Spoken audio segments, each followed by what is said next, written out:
Ну что, я уже чуть-чуть поднялся. Смотрите на геолокацию предполагаемого города в горах Чечении.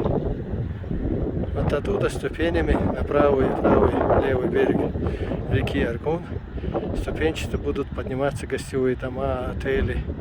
Внизу будут улицы, мощенные камнем, и маленькие дома с узкими улочками, как в старом городе.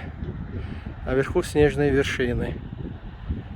А по тропам будут пешеходные маршруты, которые будут подниматься на такие снежные вершины.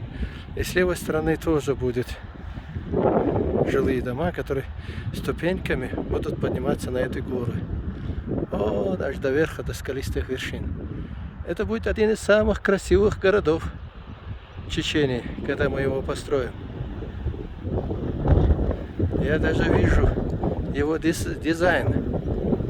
Цвета будут только серые и светлые, белые, с голубым оттенком.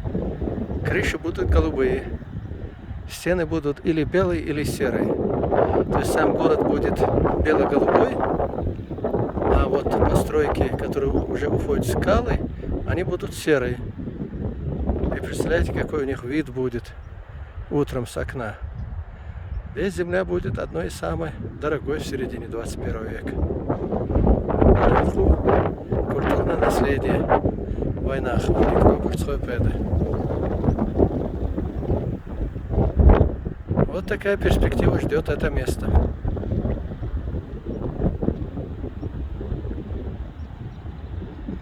Прямо бери и рисуй карандашом улицы, дома, отели, кафе, рестораны и, естественно, пастушечьи дома, которые будут здесь заниматься производством экологических продуктов, чтобы кормить вот этот оазис.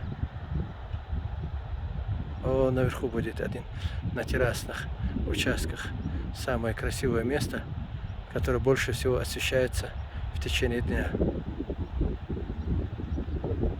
Ну что, ребята, предлагайте, как назовем этот город? Так и оставим Цаупеда? Или все-таки перефразируем его и назовем его другим городом? Ну, слишком длинно Цаупеда. Надо укороченный, язык слангуется, поэтому выговаривать должно быть удобно на любых языках. Например, горное озеро Казиной Ам укоротили для слова Казиной. Вот также надо укоротить вот это название. Так и назовем его. Город Цхой. Почтенский город Цоу. Название есть, главное, осталось уже за жителями.